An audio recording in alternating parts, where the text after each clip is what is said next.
Hello friends, ತಮಗೆಲ್ಲರಿಗೂ ನನ್ನ ಚಾನಲ್ಗೆ ಮತ್ತೊಮ್ಮೆ ಸ್ವಾಗತ. ಈ ದಿನ ನಾವು ಹೊಸ ಪಠ್ಯಪುಸ್ತಕವಾಗಿರುವಂತಹ 7ನೇ ತರಗತಿಯ ಗಣಿತ ಪ್ರಕಾಶ ಭಾಗ 1ರಲ್ಲಿ ಮೊದಲನೇ ಚಾಪ್ಟರ್ ನಮ್ಮ ಸುತ್ತಲಿನ ದೊಡ್ಡ ಸಂಖ್ಯೆಗಳು ಈ ಒಂದು ಪಾಠದ ಎಕ್ಸ್ಪ್ಲನೇಷನ್ ಮತ್ತೆ ಹಾಗೆ ಇಲ್ಲಿ ಕ್ವಶನ್ ಆನ್ಸರ್ಸ್ಗಳು ಬರ್ತಾ ಇರುತ್ತೆ, ಅದನ್ನು ನೋಡೋಣ. ಕ್ವಶನ್ ಮಾರ್ಕಿಗೆ ಉತ್ತರ ಇದು. ಓಕೆ,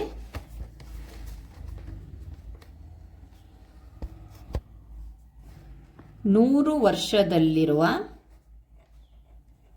ಒಂದು ವರ್ಷಕ್ಕೆ 365 ದಿನ. ಓಕೆ, ಹಾಗಾದರೆ 100 ವರ್ಷದಲ್ಲಿರುವ ಒಟ್ಟು ದಿನಗಳು, ನಾನು ಮುಂಚೆನೇ ಹೇಳಿದ್ದೀನಿ, ನಾನು ಅಧಿಕ ವರ್ಷ 366ನ ಗಮನಕ್ಕೆ ತಗೊಂಡಿಲ್ಲ, ಸುಮ್ಮನೆ ಸಿಂಪಲ್ ಆಗಿ ಲೆಕ್ಕ ಮಾಡೋಕ್ಕೆ ತಗೊಳ್ತಾ ಇದ್ದೀನಿ. 100 ವರ್ಷದಲ್ಲಿರುವ ದಿನಗಳು ಅಂತಂದರೆ 365 ಇಂಟು 100. ಓಕೆ, 36,500 ಬಂತು. ಹಾಗಾದರೆ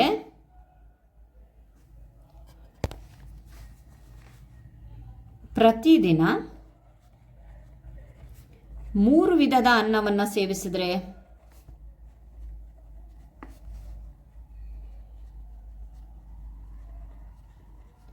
ಎಷ್ಟಾಗತ್ತೆ ನೋಡೋಣ. 36,500 ಇಂಟು 3, ಅವಾಗಲೇ 2 ಮಾಡಿದ್ವಲ್ವಾ, ಸೊ ಇಂಟು 3 ಮಾಡಿದಾಗ ಎಷ್ಟಾಗತ್ತೆ ಅಂತಂದರೆ 1,09,500. ಹಾಗಾದರೆ 1,00,000 ದಾಟ್ತು. ಹಾಗಾಗ್ಬಿಟ್ಟು ನಾವೇನು ಮಾಡ್ಬೋದು, ಹೌದು, ಒಬ್ಬ ವ್ಯಕ್ತಿ ಪ್ರತಿದಿನ 3 ವಿಧದ ಅನ್ನವನ್ನು ಸೇವಿಸಿದರೆ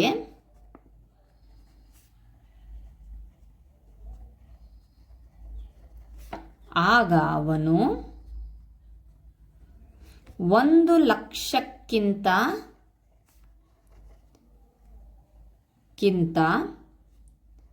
ಹೆಚ್ಚು ವಿಧದ ಅನ್ನವನ್ನು 100 ವರ್ಷಗಳಲ್ಲಿ ಸೇವಿಸಬಹುದು.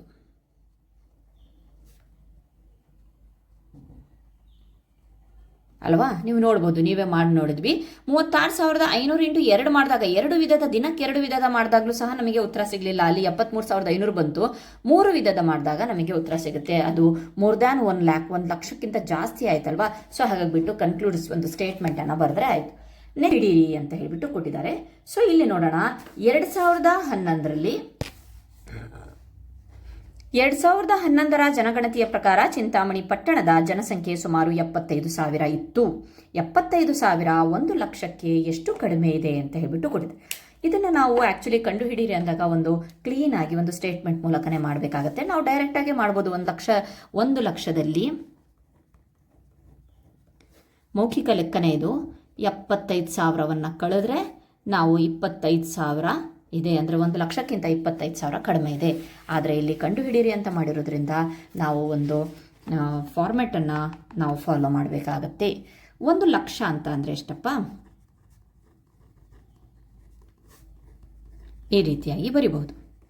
ಓಕೆ, ಹಾಗಾದರೆ ಈಗ ಅವೆರಡರ ಒಂದು ವ್ಯತ್ಯಾಸವನ್ನು ನೋಡೋಣ. 1,00,000ದಲ್ಲಿ 75,000ವನ್ನು ಕಳೆದ್ರೆ 25,000 ಬಂತು. ಹಾಗಾದರೆ 75,000ವು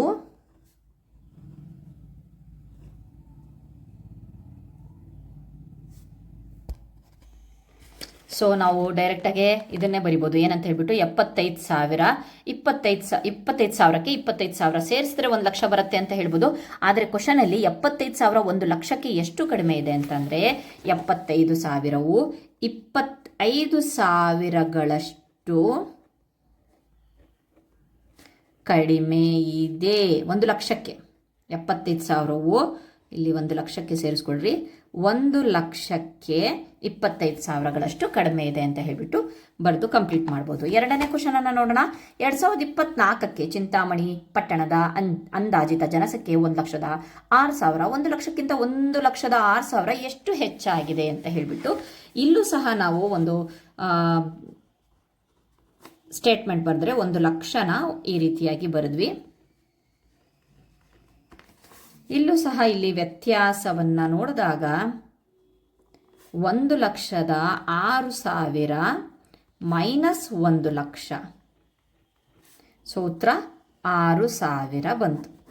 ಓಕೆ, ಹಾಗಾದರೆ ನೀವು ಹೇಳ್ಬೋದು ಏನಂತ ಹೇಳಿಬಿಟ್ಟು ಇಲ್ಲಿ ಕ್ವಶನನ್ನೇ ಕಂಟಿನ್ಯೂ ಮಾಡಿಕೊಂಡು 1,00,000ಕ್ಕಿಂತ 1,06,000 6,000ದಷ್ಟು ಹೆಚ್ಚಿದೆ ಆಯಿತಾ, ಅಥವಾ ಸಿಂಪಲ್ ಆಗಿ 6,000 1,06,000 ಅನ್ನೋದು 1,00,000ಕ್ಕಿಂತ 6,000ಗಳಷ್ಟು ಹೆಚ್ಚಿದೆ ಅಂತ ಹೇಳಿಬಿಟ್ಟು ಬರೀ.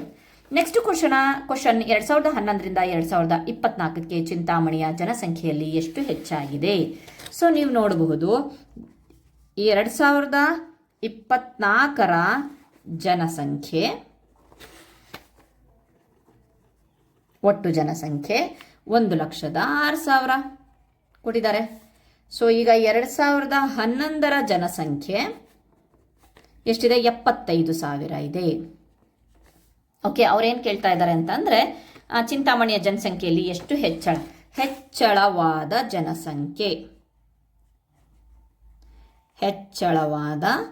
ಜನಸಂಖ್ಯೆ ಈಸ್ ಈಕ್ವಲ್ ಟು ಏನು ಮಾಡ್ತೀವಿ ನಾವಿಲ್ಲಿ ಡಿಫ್ರೆನ್ಸ್ ಕಂಡುಹಿಡಿತೀವಿ, ಮೈನಸ್ ಮಾಡ್ತೀವಿ. ಉತ್ತರ 0ಗೆ 0 0, 6ರಲ್ಲಿ 5 ಹೋದರೆ 1, 10ರಲ್ಲಿ 7 ಹೋದರೆ 31,000. ಸೊ ಹಾಗಾದರೆ 2011ಕ್ಕಿಂತ 2024ರ ಜನಸಂಖ್ಯೆಯಲ್ಲಿ 31,000ದಷ್ಟು ಹೆಚ್ಚಳವಾಗಿದೆ ಬರಿಬೇಕು. ಅಂದರೆ 2011ಕ್ಕಿಂತ 2024ರ ಜನಸಂಖ್ಯೆಯಲ್ಲಿ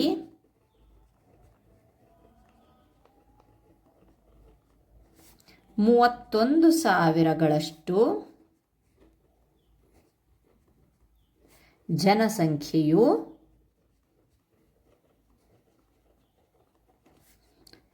ಹೆಚ್ಚಾಗಿದೆ.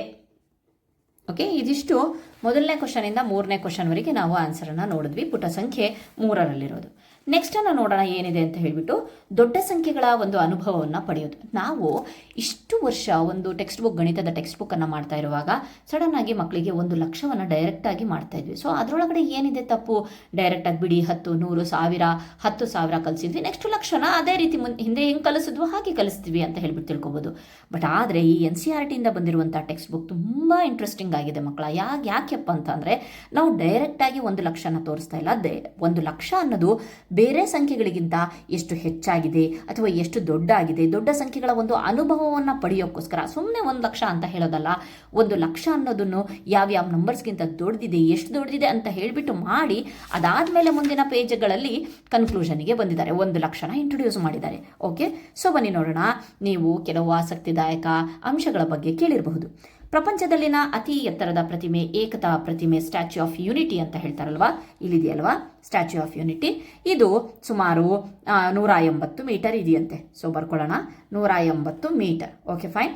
ನೆಕ್ಸ್ಟ್, ಕರ್ನಾಟಕದಲ್ಲಿ ಕುಂಚಿಕಲ್ ಜಲಪಾತದ ನೀರು ಸುಮಾರು 450 ಮೀಟರ್ ಎತ್ತರದಿಂದ ಬೀಳುತ್ತದೆ. ಓಕೆ, ಇದು 450 ಮೀಟರ್. ಓಕೆ, ನೆಕ್ಸ್ಟ್,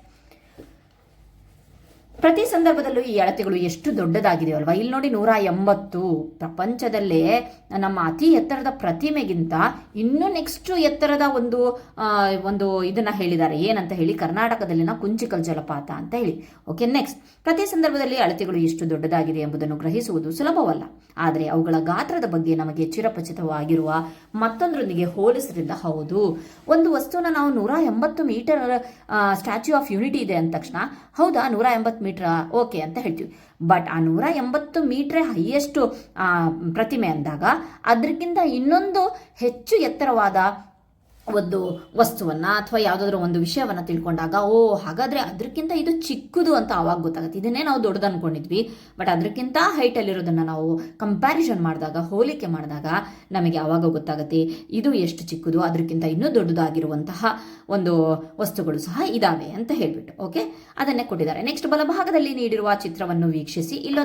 ಒಂದು ಬಿಲ್ಡಿಂಗ್ ಅನ್ನು ಕೊಟ್ಟಿದ್ದಾರೆ. ಇಲ್ಲೊಂದು ಹುಡುಗ ನಿಂತ್ಕೊಂಡಿದ್ದಾನೆ. ಹಾಯ್, ನಾನು ಸೋಮು ಅಂತ ಹೇಳ್ತಾ ಇದ್ದಾನೆ. ಸೋಮು 1 ಮೀಟರ್ ಎತ್ತರವಿದ್ದ. ಓಕೆ, ಪ್ರತಿ ಮಹಡಿಯು ಅವನ ಎತ್ತರದ 4ರಷ್ಟಿದೆ. ಇಲ್ಲಿ ಎಷ್ಟು ಮಹಡಿಗಳಿದಾವೋ ಅದರ ಒಂದು ಹೈಟು 4 4 4 ಅಂದರೆ ಇವನು 1 ಮೀಟರ್ ಅಂತ ಅಂದರೆ 4 4 ಮೀಟರ್ ಜಾಸ್ತಿ ಆಗ್ತಾ ಇದೆ. ಹಾಗಾದರೆ ಕಟ್ಟಡದ ಅಂದಾಜು ಎತ್ತರ ಎಷ್ಟು? ಸೊ ಎಷ್ಟು ಕಟ್ಟಡದಲ್ಲಿ ಎಷ್ಟು ಒಂದು ಮಹಡಿಗಳಿದಾವೆ ನೋಡೋಣ. 1 2 3 4 5 6 7 8 9 10 ಅಂದರೆ ಒಂದೊಂದೇ ಮಹಡಿ ಎಷ್ಟಿದೆಯಂತೆ? ಒಂದೊಂದೇ ಮಹಡಿ 4 ಮೀಟರ್ ಇದೆಯಂತೆ. ಅವನಕ್ಕಿಂತ ಸೋಮು 1 ಮೀಟರ್ ಇದ್ದರೆ ಮಹಡಿ 4 ಮೀಟರ್ ಇದ್ದರೆ ಸೊ ಎಷ್ಟು ಮಹಡಿಗಳಿದಾವೆ? 10 ಮಹಡಿಗಳಿದಾವೆ. ಓಕೆ, 4 × 10 40 ಆಯಿತು. ಹಾಗಾದರೆ ಇಡೀ ಬಿಲ್ಡಿಂಗು 40 ಮೀಟರ್ ಇದೆ ಅಂತ ಹೇಳ್ಬಿಟ್ಟು ಇಲ್ಲಿ ಬರ್ತೀನಿ. ಓಕೆ, ನೆಕ್ಸ್ಟ್ ಅಂದಾಜು ಎತ್ತರ ಎಷ್ಟು ಅಂತ ಅಂದರೆ ಇದು 40 ಮೀಟರ್. ಇಲ್ಲಿ ಬರೆಯೋಣ. ಯಾವುದು ಎತ್ತರ? ಏಕತಾ ಪ್ರತಿಮೆ ಅಥವಾ ಈ ಕಟ್ಟಡ ಎಷ್ಟು ಹೆಚ್ಚು ಎತ್ತರವಾಗಿದೆ? ಇದ್ರ ಮತ್ತೆ ಏಕತಾ ಇಲ್ಲಿ ಕಂಪ್ಯಾರಿಸನ್ ನಡೀತಾ ಇದೆ. ಇದು ಮತ್ತೆ ಇದ್ರ ಮಧ್ಯೆ ಯಾವ್ದು ಎತ್ತರ? ಹೌದು, ಅದು ಏಕತಾ ಪ್ರತಿಮೆ ಎತ್ತರ. ಎಷ್ಟು ಹೆಚ್ಚು ಎತ್ತರ ಅಂತ ಕೊಟ್ಟಾಗ 180ರಲ್ಲಿ 180 ಮೈನಸ್ ಇದು 2 ಯೂನಿಟ್ ಸೇಮ್ ಇದೆ, ಮೀಟರ್. ಹಾಗಾಗಿ ಡೈರೆಕ್ಟ್ ಆಗಿ ನಾವು ಮೈನಸ್ ಮಾಡಬಹುದು. 140 ನಾವು ಕಳೆದಾಗ 40 ಕಳೆದಾಗ ಉತ್ತರ 140 ಮೀಟರ್ ಹೆಚ್ಚಾಗಿದೆ ಅಂತ ಹೇಳ್ಬಿಡು. ನೆಕ್ಸ್ಟ್, ಏಕತಾ ಪ್ರತಿಮೆಯು ಸೋಮುವಿನ ಕಟ್ಟಡದ ಎತ್ತರಕ್ಕೆ ಸಮೀಪವಾಗಿ 4 ಪಟ್ಟು ಹೆಚ್ಚು ಎತ್ತರ ಇದೆ ಅಂತ ಹೇಳ್ಬಿಟ್ಟು ಹೇಳಿದರು. 4 ಪಟ್ಟು ಅಂತಂದ್ರೆ ನೀವು ಉದಾಹರಣೆಗೆ ಹೇಗಪ್ಪ ಅಂತಂದ್ರೆ 4 4 16 ಸುಮಾರು ಅಂತ ಎತ್ತರ ಸಮೀಪವಾಗಿ ಅಂತ ಕೊಟ್ಟಿದ್ದಾರೆ. 160 ಮೀಟರು 140 ಮೀಟರ್ ನಡೆಯುತ್ತೆ. ಓಕೆ, ಅಲ್ಲಿಗೆ ಸಮೀಪ ಇದೆ ಅಂತ ಹೇಳಿ 4 ಪಟ್ಟು ಹೆಚ್ಚಿದೆ ಅಂತ ಹೇಳ್ಬಿಟ್ಟು ಹೇಳ್ಬೋದು. ಆಯ್ತಾ? 40 ಮೀಟರ್ ಇದ್ರೆ 4 ಪಟ್ಟು ಅಂದ್ರೆ 4 4 16 160 ಅಂತಂದ್ರೆ ಇಲ್ಲಿ ನಿಯರು 80 ಕೊಟ್ಟಿದ್ದಾರೆ. Okay, fine. ನೆಕ್ಸ್ಟ್, ಸೋಮುವಿನ ಕಟ್ಟಡಕ್ಕಿಂತ ಕುಂಚಿಕಲ್ ಜಲಪಾತ ಎಷ್ಟು ಎತ್ತರವಾಗಿದೆ? ಈಗ ಸೋಮುವಿನ ಕಟ್ಟಡ ಮತ್ತೆ ಕುಂಚಿಕಲ್ಲನ್ನ ನೋಡೋಣ. ಕುಂಚಿಕಲ್ 450 ಮೀಟರ್, ಸೋಮುವಿನ ಕಟ್ಟಡ 40 ಮೀಟರ್. ಎಷ್ಟಾಯಿತು? 410 ಮೀಟರ್ ಹೆಚ್ಚು ಎತ್ತರವಾಗಿದೆ. ಓಕೆ, ನೆಕ್ಸ್ಟ್, ಜಲಪಾತದ ಎತ್ತರಕ್ಕೆ ಸಮವಾಗಲು ಸೋಮುವಿನ ಕಟ್ಟಡದಲ್ಲಿ ಎಷ್ಟು ಮಹಡಿಗಳ ಇರಬೇಕು ಅಂತ ಕೊಟ್ಟಿದ್ದಾರೆ. ಓಕೆ, ಹಾಗಾದ್ರೆ ನೋಡಬೇಕು ನಾವು ಇಲ್ಲಿ ಏನು ಕ್ವಶನ್ ಕೇಳಿದ್ದಾರೆ ಅಂದರೆ ಜಲಪಾತದ ಎತ್ತರಕ್ಕೆ ಸೋಮುವಿನ ಕಟ್ಟಡ ಬರಬೇಕು ಅಂತ ಅಂದರೆ ಸದ್ಯಕ್ಕೆ 40 ಮೀಟರ್ ಇದೆ, 450 ಮೀಟರ್ ಬರಬೇಕು ಹೈಟು ಅಂತ ಅಂದರೆ ಇನ್ನು ಎಷ್ಟು ಮಹಡಿಗಳನ್ನು ಹಾಕಬೇಕು ಅಂತ ಹೇಳಿಬಿಟ್ಟು ಅದಕ್ಕೋಸ್ಕರ ನಾವು ಯಾವ ರೀತಿಯಾಗಿ ಬರಿಬಹುದು ಅಂತ ಅಂದರೆ ಸೋಮುವಿನ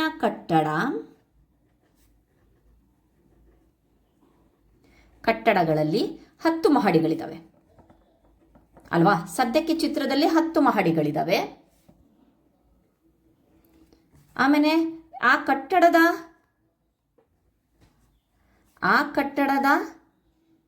ಎತ್ತರ ಬಂದು 10 × 1 4 ಮೀಟರ್ ಅಂತ ಅಂದರೆ 40. ಒಂದೊಂದು ಮಹಡಿ 4 4 ಮೀಟರ್ ಇದೆ ಅಂತ ಕೊಟ್ಟಿದ್ದಕ್ಕೆ 40 ಮೀಟರ್ ಬಂತು. ಈಗ ನಾವು ಯಾವುದು ಜಲಪಾತದ ಎತ್ತರವನ್ನು ನೋಡೋಣ. ಜಲಪಾತದ ಎತ್ತರ = 450 ಮೀಟರ್. ಹಾಗಾದರೆ ಎಷ್ಟು ಕಟ್ಟಡದಲ್ಲಿ ಎಷ್ಟು ಮಹಡಿಗಳಿರಬೇಕು? ಹಾಗಾದರೆ ರಿಕ್ವೈರ್ಡ್ ಏನದು ಫ್ಲೋರ್ಸ್ ಅಂತ ಹೇಳ್ಬೋದು, ಅಥವಾ ನೀಡೆಡ್ ಫ್ಲೋರ್ಸ್ ಅಂತ ಹೇಳ್ಬಿಟ್ಟು ಬೇಕಾಗಿರುವ ಕಟ್ಟಡಗಳ ಸಂಖ್ಯೆ ಎಷ್ಟು ಅಂತ ಹೇಳಿ ಇದು ಮಾಡಿಸ್ಬೇಕು. ಏನು 450 ಅಂತಂದರೆ ಒಂದೊಂದು ಮಹಡಿ ನಾವು 40 ಅಂತ ಕೊಡಂಗಿಲ್ಲ, 10ರದ್ದು 40 ಇರೋದು. ಒಂದೊಂದು ಮಹಡಿದು 4 ಮೀಟರ್ ಅಲ್ವಾ? ಸೊ ಇದನ್ನು ಭಾಗಾಕಾರ ಮಾಡಿದ್ರೆ 4 1 4, ಸೊ 1 ರಿಮೇನ್ 4 1 4 ಮತ್ತು 4 2 8.5 112.5. ಏನು 112.5 ಅಂತಂದರೆ 112 ಮಹಡಿಗಳನ್ನು ನಾವು ಮಾಡಬೇಕಾಗತ್ತೆ. 112 ಮಾಡಿ ಇನ್ನು ಅರ್ಧ ಕಟ್ಟಕ್ಕಾಗಲ್ಲ. ಸೊ ಅಪ್ರಾಕ್ಸಿಮೇಟ್ಲಿ ನಾವೇನು ಮಾಡ್ತೀವಿ, 113 ಮಹಡಿಗಳ ಅವಶ್ಯಕತೆ ಇದೆ. ಹಾಗಾದರೆ ಅವಶ್ಯಕವಾಗಿರುವ ಕಟ್ಟಡಗಳ ಒಂದು ಸಂಖ್ಯೆ ಕಟ್ಟಡ ಅಲ್ಲ, ಮಹಡಿಗಳ ಸಂಖ್ಯೆ. ಓಕೆ, ಮಹಡಿಗಳ ಸಂಖ್ಯೆ ಎಷ್ಟಪ್ಪ ಅಂತಂದರೆ 113 ಮಹಡಿಗಳು ಬೇಕಾಗತ್ತೆ. ಓಕೆ, ಅದು 113 ಮಹಡಿಗಳು ಸೋಮುವಿನ ಬಿಲ್ಡಿಂಗ್ ಕಟ್ಟಿದ್ರೆ ಏನಾಗತ್ತಪ್ಪ ಅಂತಂದರೆ ನಾವು ಜಲಪಾತದ ಎತ್ತರಕ್ಕೆ ಬರ್ತೀವಿ. ಫೈನ್. ನೆಕ್ಸ್ಟ್, 113 ಮಹಡಿಗಳು.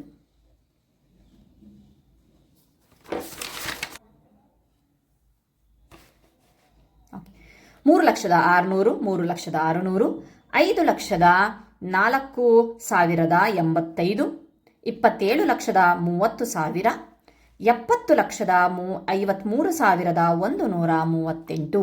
ಇದಿಷ್ಟು ಸಹ ಈ ಒಂದು ಕ್ವಶನ್ಗೆ ಉತ್ತರ. Okay fine. ನೆಕ್ಸ್ಟ್ ಅನ್ನು ನೋಡೋಣ. ಭಾರತೀಯ ಸ್ಥಾನ ಬೆಲೆ ಪದ್ಧತಿಯಲ್ಲಿ ಸಂಬಂಧಿಸಿದ ಸಂಖ್ಯೆಯನ್ನು ಬರೆಯಿರಿ. ಅಲ್ಲಿ ನಾವು ಅಕ್ಷರಗಳಲ್ಲಿ ಬರೆದ್ವಿ, ಇಲ್ಲಿ ಸಂಖ್ಯೆಗಳಲ್ಲಿ ಬರೆಯೋಣ. 1,23,456. ಓಕೆ. ನೆಕ್ಸ್ಟ್ 4,07,000. 10,000ದಲ್ಲಿ ಹೇಳ್ತಾ ಇಲ್ಲ, ಏನೂ ಇಲ್ಲ ಅಂದಮೇಲೆ 0. 7,704. ಸೊ ಅಲ್ಲೂ ಅಷ್ಟೇ 10ರ ಸ್ಥಾನದಲ್ಲಿ ಹೇಳಿಲ್ಲ, ಹಾಗಾಗ್ಬಿಟ್ಟು 0ಯನ್ನು ಹೇಳ್ತೀವಿ. 50,05,000. ಸೊ 10,000ದಲ್ಲಿ ಏನಿಲ್ಲ, 0 ಹಾಕಿದ್ವಿ. 5,050. ಮತ್ತೆ 100ರ ಸ್ಥಾನದಲ್ಲಿ ಹೇಳಿಲ್ಲ, ಹಾಗಾಗ್ಬಿಟ್ಟು ಬರೀತೀವಿ. 10,02,100,000.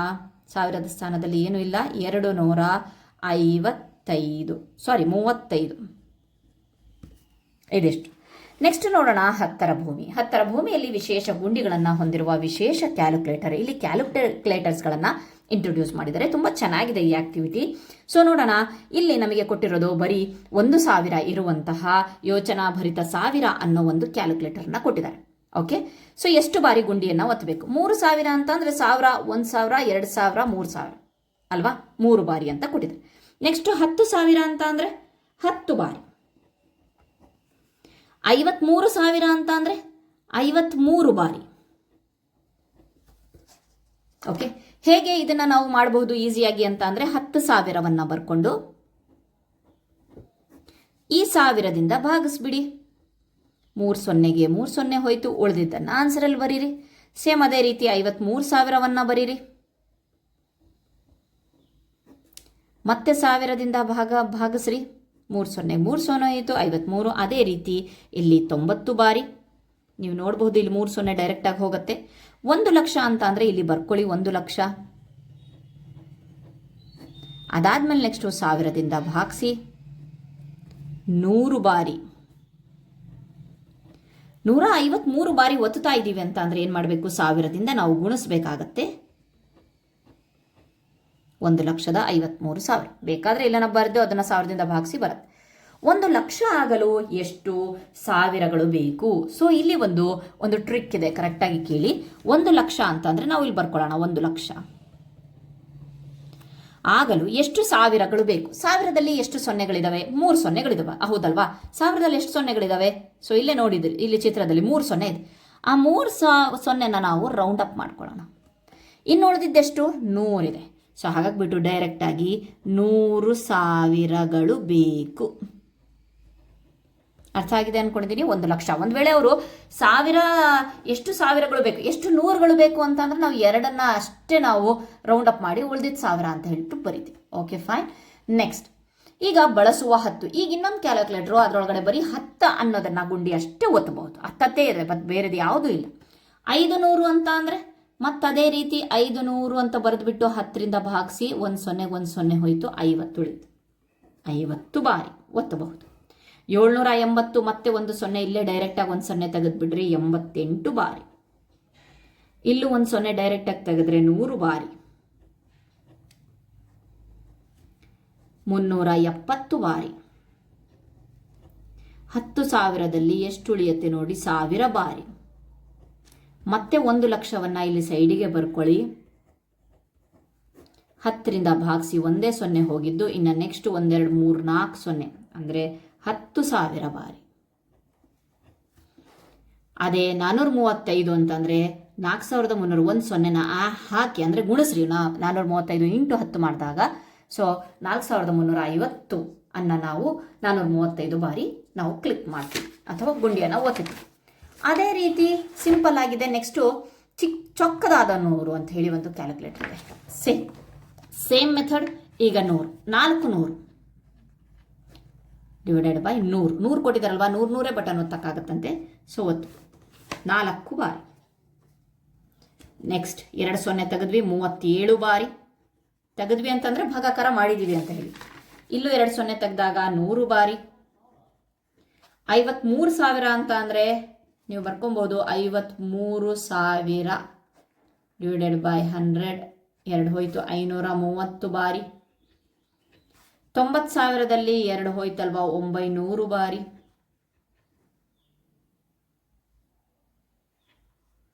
ನೆಕ್ಸ್ಟ್ ಇಲ್ಲೂ ಅಷ್ಟೇ 976 ಬಾರಿ, ಇಲ್ಲೂ ಅಷ್ಟೇ 2 0 ಆಯಿತು, 1000 ಬಾರಿ, ಮತ್ತು ಸಹ ಇಲ್ಲಿ 582 ಸಲ ಮಾಡಿದ್ದೀರಾ ಅಂತಂದರೆ 582 ಇಂಟು 100 ಅಂತಂದರೆ 2 0 ಹಾಕಿದ್ವಿ, ಎಷ್ಟಾಯಿತು? 58,000 ಆಯಿತು. ನೆಕ್ಸ್ಟು 10,000 ಮಾಡಲು ಎಷ್ಟು ನೂರುಗಳ ಅವಶ್ಯಕತೆ ಇದೆ? 10,000 ಮಾಡಲು ಎಷ್ಟು ನೂರು? ಸೊ ಬನ್ನಿ ನೋಡೋಣ. 10,000 ಮಾಡಬೇಕಲ್ವಾ? 10,000 ಆವಾಗಲೇ ನಾನು ಈ ಟ್ರಿಕ್ ಹೇಳ್ಕೊಂಡೆ. ಎಷ್ಟು ನೂರುಗಳು? ನೂರಲ್ಲಿ ಎಷ್ಟು ಸೊನ್ನೆಗಳಿದಾವೆ? 2 0 ಇದೆ, ಉಳಿದಿದ್ದೆಷ್ಟು? 100. ಅಷ್ಟೇ ಆನ್ಸರ್. 100 ನೂರುಗಳ ಅವಶ್ಯಕತೆ ಇದೆ. ಸೊ 1 ಲಕ್ಷ ಮಾಡಲು ಎಷ್ಟು ನೂರುಗಳು? ಸೊ ಬರೋಣ, 1 ಲಕ್ಷ ಮಾಡೋಣ. ಎಷ್ಟು ನೂರುಗಳಂತೆ? 100 ಬಂತು ಅಂತ ಅಂದರೆ ಮತ್ತೆ 2 0 ಮಾಡಿದು, ಉಳಿದಿದ್ದೆಷ್ಟು? 1000.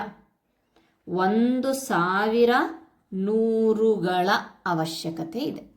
ಫೈನ್. ನೆಕ್ಸ್ಟ್ ಬರೋಣ. ಇಲ್ಲಿ ಕ್ರಿಯಾಶೀಲ ಚಿಟ್ಟಿ ಅನ್ನೋದು ಒಂದು ಇದಿದೆ. ಸೊ ಕರೆಕ್ಟಾಗಿ ನೋಡ್ಕೊಳ್ಳಿ. ಇದರೊಳಗಡೆ 1ರಿಂದ 1, 10, 100, 1000, 10,000 ಇದೆ, ಅದಾದ್ಮೇಲೆ 1 ಲಕ್ಷ ಇದೆ, 10 ಲಕ್ಷದವರೆಗೂ ಸಹ ಬಟನ್ಸ್ ಇದೆ. ಸೊ ಆ ಬಟನ್ ಮೂಲಕ ಅವ್ರು ಏನು ಹೇಳ್ತಾ ಇದ್ದಾರೆ ಅಂತ ಅಂದರೆ, ಒಂದು ನಂಬರನ್ನು ಕೊಟ್ಟು 5072 ಈ ಬಟನ್ ಮೂಲಕ ನಾವು ಯಾವ ರೀತಿಯಾಗಿ ಈಸಿಯಾಗಿ ಪ್ರೆಸ್ ಮಾಡಬಹುದು. ಇಲ್ಲಿ ನೋಡ್ಬೋದು 2 ವಿಧದಲ್ಲಿ ಮಾಡ್ಬೋದಂತೆ. ಹೇಗೆ? 5072 ನೋಡ್ತಾ ಇದ್ದೀರಾ. ಫಸ್ಟ್ ಮೊದಲನೇ ವಿಧ, 50 ಸಲ 100 ಬಟನನ್ನು ಒತ್ತಿರಿ, 50 ಸಲ 100ರ ಬಟನನ್ನು ಒತ್ತಿರಿ, 5,000 ಸಿಗತ್ತೆ. ಓಕೆ, ಎಷ್ಟು ಸಿಗುತ್ತೆ? 5,000 ಸಿಗತ್ತೆ ನಮಗೆ. ಓಕೆ, ಆಮೇಲೆ 10ರ ಬಟನನ್ನು 7 ಸಲ ಒತ್ತಿರಿ, 70 ಸಿಗತ್ತೆ. ಆಮೇಲೆ 1ರ ಬಟನನ್ನು 2 ಸಲ ಒತ್ತಿರಿ, ಟೋಟಲ್ ಎಷ್ಟಾಯಿತು? 5,072 ಆಯಿತು. ಅದೇ ಇನ್ನೊಂದು ಮೆಥಡಲ್ಲೂ ಸಹ ಮಾಡ್ಬೋದು. ಹೇಗೆ ಅಂತ ಅಂದರೆ, 1,000ದ ಬಟನನ್ನು 3 ಸಲ ಒತ್ತಿರಿ, 3,000 ಆಯಿತು. 1,000, 2,000, 3,000, 3,000 ಆಯಿತು. 100ರ ಬಟನನ್ನು 20 ಸಲ ಒತ್ತಿರಿ, ಇಲ್ಲೂ 2,000 ಆಯಿತು, 3,000, 2,000, 5 ಆಯಿತು, 5,000 ಆಯಿತು. ನೆಕ್ಸ್ಟ್ 1ರ ಬಟನನ್ನು 72 ಸಾರಿ ಒತ್ತಿರಿ. ಸೊ ಎಷ್ಟಾಯಿತು? 72 ಆಯಿತು. ಸೊ ಮತ್ತೆ ಇದನ್ನು ಟೋಟಲ್ ಮಾಡಿದಾಗ 5,072. 2 ವಿಧದಲ್ಲಿ.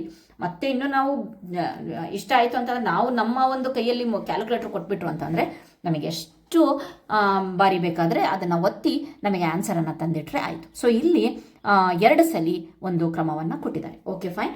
ನೆಕ್ಸ್ಟ್ ನೋಡೋಣ. ಓಕೆ, ಇಲ್ಲಿ ಕ್ವಶನ್ ಕೊಟ್ಟಿದ್ದಾನೆ, 5,072 ಪಡೆಯಲು ಒಂದು ವಿಭಿನ್ನ ಕ್ರಮವನ್ನು ಕಂಡುಹಿಡಿಯಿರಿ. ವಿಭಿನ್ನ ಕ್ರಮ ಅಂತಂದರೆ ಈ ರೀತಿಯಾಗಿ ಕಂಡುಹಿಡಿಯಿರಿ ಅಂತ ಹೇಳಿಬಿಟ್ಟು ನಾನೇನು ಮಾಡ್ತೀನಿ, ಇನ್ನೊಂದು ಇದು 2 ಬಿಟ್ಟು, ಮತ್ತೆ ನಾನು ಹೇಳಿದ್ನಲ್ವಾ ಯಾವ ರೀತಿಯಾಗಾದರೂ ಮಾಡ್ಬೋದು. 2 ಬಿಟ್ಟನ್ನು 2 ಬಿಟ್ಟು ಮಾಡಿ ನೋಡೋಣ. ಓಕೆ, ಸೊ ಒಟ್ಟು 5,072 ಬರಬೇಕು. ನಾನು 5,072 ಪಡೆಯೋಕ್ಕೋಸ್ಕರ 1000ನ ಬಟನನ್ನು 5 ಸಲ ಒತ್ತೀನಿ. ಎಷ್ಟು ಸಿಕ್ತು? 5,000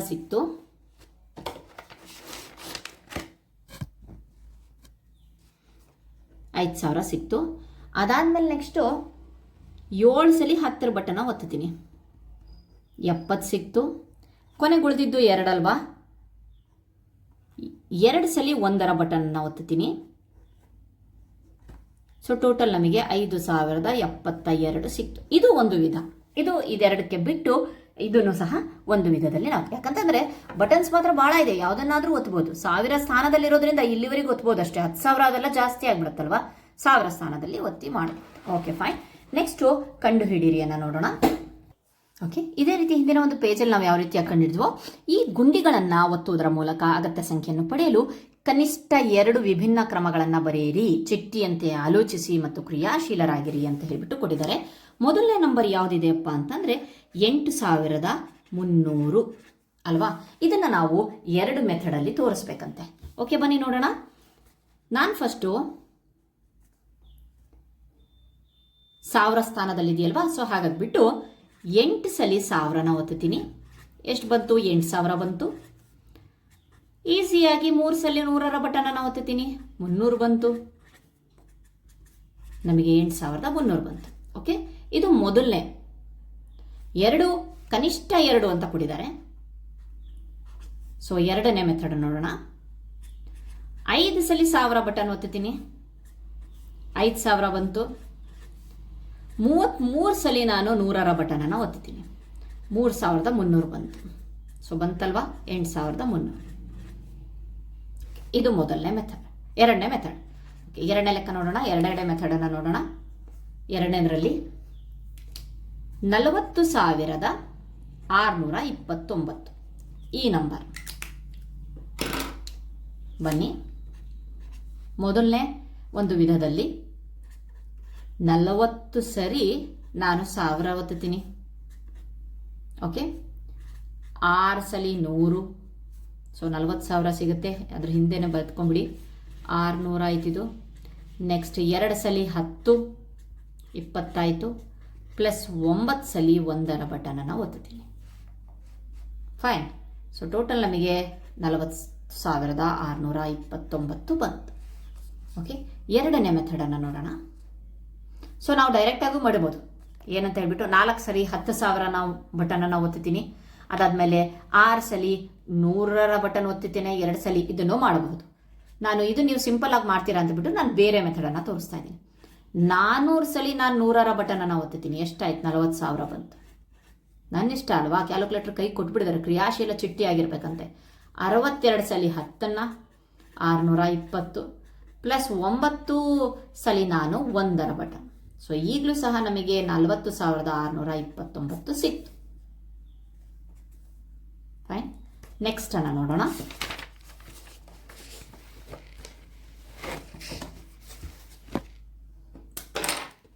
ಮೂರನೇದು 56,354 ಏನಿದೆ ನೋಡೋಣ. ಇದನ್ನು ಸಹ ನಾನು ಡೈರೆಕ್ಟ್ ಆಗಿ ಅವಾಗಲೇ ಹೇಳಿದ್ನಲ್ಲ ಹಾಗೆ ಮಾಡೋಣ. 5 ಸಲಿ 10,000 ಬಟನನ್ನು ಒತ್ತುತ್ತೀನಿ. 6 ಸಲಿ 1000ದ ಬಟನನ್ನು ಒತ್ತೋಣ. 3 ಸಲಿ 100ರ ಬಟನನ್ನು ಒತ್ತೋಣ. ನೆಕ್ಸ್ಟ್ 5 ಸಲಿ 10ರ ಬಟನನ್ನು ಒತ್ತೋಣ. 4 ಸಲಿ 1ರ ಬಟನ್. ಓಕೆ, ನೆಕ್ಸ್ಟ್ ಇದು 50,000 ಆಯಿತು, ಇದು 6,000 ಆಯಿತು, ಇದು 300 ಆಯಿತು, ಇದು 5 ಆಯಿತು, ಇದು 4 ಆಯಿತು. ಟೋಟಲ್ 56,354 ಆಯಿತು ಅಲ್ವಾ? ಸೊ ಇದು ಮೊದಲನೇ ಮೆಥಡ್. ಸೊ ನೀವು ನೋಡ್ಬೋದು, ಈ ರೀತಿಯಾದಂಥ 7ನೇ ಕ್ಲಾಸ್ ಆಗಿರೋದ್ರಿಂದ ಈ ರೀತಿಯಾಗಿ ಒಂದು ಸಂಖ್ಯೆಯನ್ನು ವಿಸ್ತರಿಸಿ ಬರೆಯಿರಿ ನೋಡಿದ್ದೀವಿ. ಆ ಒಂದು ಕಾನ್ಸೆಪ್ಟನ್ನೇ ಇಲ್ಲಿ ನಿಮಗೆ ಅರ್ಥ ಮಾಡಿಸ್ತಾ ಇರೋದು. ಸುಮ್ಮನೆ ನಾವೇನು ಮಾಡ್ತಿದ್ವಿ ಅಂತ ಅಂದರೆ 4 ಇಂಟು 1 ಅಥವಾ ಇಲ್ಲಿಂದ ತೊಗೊಳ್ತೀವಿ 5 ಇಂಟು 10,000. ಏನಿದು ಅಂತ ಅಂದರೆ 10,000ದ ಬಟನನ್ನು 5 ಸಲಿ ಒತ್ತಿದ್ದೀನಿ. ಅಂದರೆ ಇಲ್ಲಿ ಬೆಲೆ ಬಂದಿದೆ 50,000 ಬರೋಕ್ಕೋಸ್ಕರ ನಾನು 10,000ದ ಬಟನನ್ನು 5 ಸಲಿ. ಆ ಕಾನ್ಸೆಪ್ಟ್ ನಿಮಗೆ ಈಸಿ ಮಾಡೋಕ್ಕೋಸ್ಕರ ಈ ಕ್ಯಾಲ್ಕುಲೇಟರ್ನ ಕಾನ್ಸೆಪ್ಟನ್ನು ತಂದಿದ್ದಾರೆ. ನಾವು ಈ ಕ್ರಮ ಆಲ್ರೆಡಿ ಮಾಡಿದ್ದೀವಿ. 6, 5, 6, 7ರಲ್ಲೇ ಮಾಡಿಬಿಟ್ಟಿದ್ದೀವಿ. ಸಂಖ್ಯೆನ ವಿಸ್ತರಿಸಿ ಬರೆಯಿರಿ ಅಂದರೆ ಪಟ ವಿಸ್ತರಿಸಿ ಬರೀತಿದ್ವಿ. ಬಟ್ ಅದರ ಹಿಂದಿನ ಲಾಜಿಕ್ಕು ಈಗ ನಿಮಗೆ ಇಲ್ಲಿ ಎಕ್ಸ್ಪ್ಲೇನ್ ಮಾಡಿದ್ದಾರೆ. ಅದನ್ನು ಈ ಒಂದು ಕ್ಯಾಲ್ಕುಲೇಟರ್ಗಳ ಮೂಲಕ ಒಂದೊಂದು ಹೆಸರು ಕೊಟ್ಟು ಅಂದವಾಗಿ ಚಂದವಾಗಿ ಒಂದು ಆಕ್ಟಿವಿಟಿ ಮೂಲಕ ಇದನ್ನು ಮಾಡಿಸ್ತಾ ಇದ್ದಾರೆ. ಓಕೆ, ನೆಕ್ಸ್ಟ್ ಎರಡನೇ ಮೆಥಡನ್ನು ನೋಡೋಣ. 56 ಸಲಿ ನಾನು 1000 ಬಟನನ್ನು ಒತ್ತುತ್ತೀನಿ. ಆವಾಗ 56,000 ಸಿಕ್ಬಿಡುತ್ತೆ.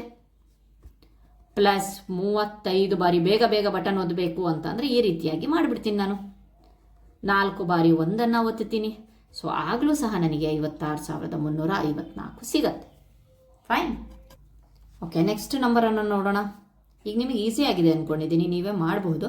ಬಟ್ ಆದರೂ ನೋಟ್ಸನ್ನು ನೀವು ಮಾಡಬೇಕಲ್ವಾ, ಸೊ ಅದಕ್ಕೋಸ್ಕರ ಮಾಡ್ತಾ ಇದ್ದೀನಿ.